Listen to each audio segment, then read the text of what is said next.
When our inner voice tells us that something is bad, it is wise to listen. If we take too much time to think about it, our flesh may win the debate over our spirit because it knows how to convince us.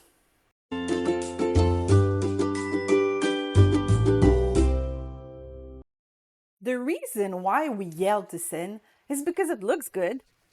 If having sex outside of marriage means suffering horribly, it wouldn't be difficult to keep ourselves out of it. It's the same for any kind of sin. The devil is very effective in this tactic to present us the sin as something very pleasant, like he did with Eve in the garden. When the woman saw that the fruit of the tree was good for food and pleasing to the eye, and also desirable for gaining wisdom, she took some and ate it. She also gave some to her husband who was with her, and he ate it. Genesis 3:6. When we are born again and are tempted to sin, we immediately feel a sense of discomfort. I'm not sure I should do this.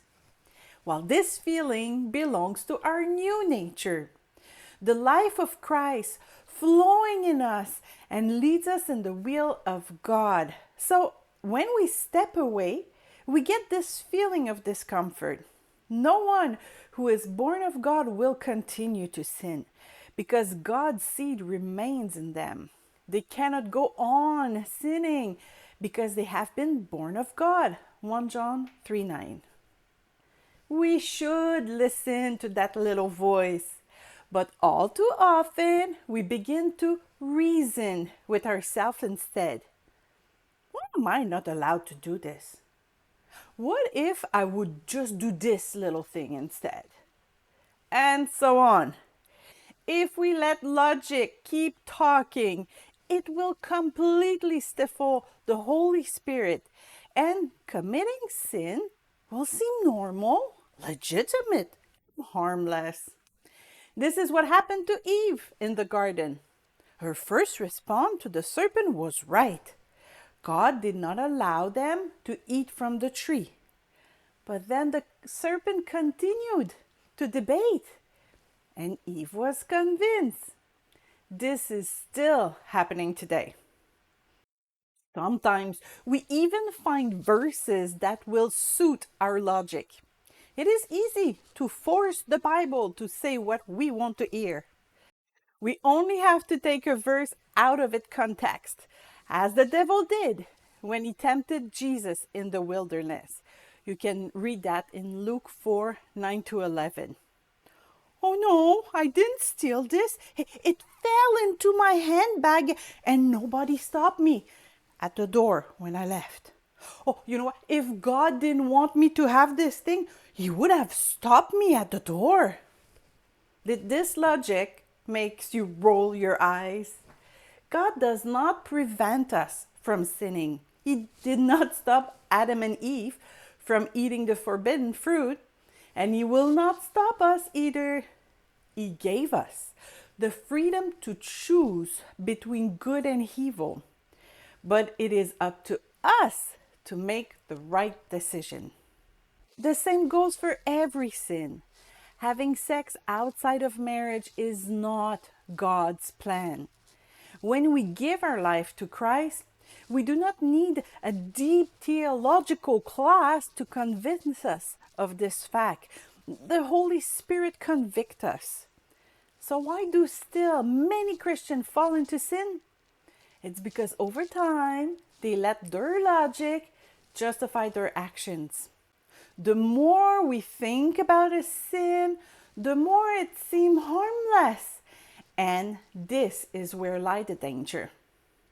For we do not have a high priest who is unable to empathize with our weaknesses, but we have one who has been tempted in every way, just as we are. Yet he did not sin.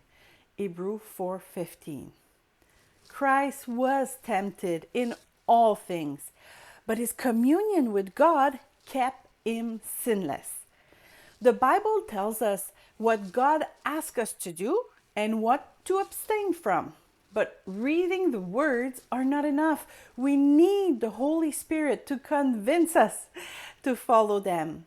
When He comes, He will prove the world to be in the wrong about sin and righteousness and judgment. John 16:8. And then, of course, we have to obey the voice of the Holy Spirit. My sheep listen to my voice. I know them and they follow me. John 10:27. We must discern which voice is speaking to us, and we have to listen to the Spirit of God. We must silence the voice of logic sometimes and the reasoning as soon as possible, otherwise, it will win. Our flesh is very persuasive. So I say, walk by the Spirit, and you will not gratify the desires of the flesh. Galatians 5:16. If you feel that doing something is not of God, then don't do it and refuse even to think about it. Think about something else entirely. Meditate on the Word, sing a song, testify about what God has done for you to someone, or something else completely. Just don't let your mind start justifying a behavior that is not worthy of Christ. This is the only way to keep ourselves in holiness.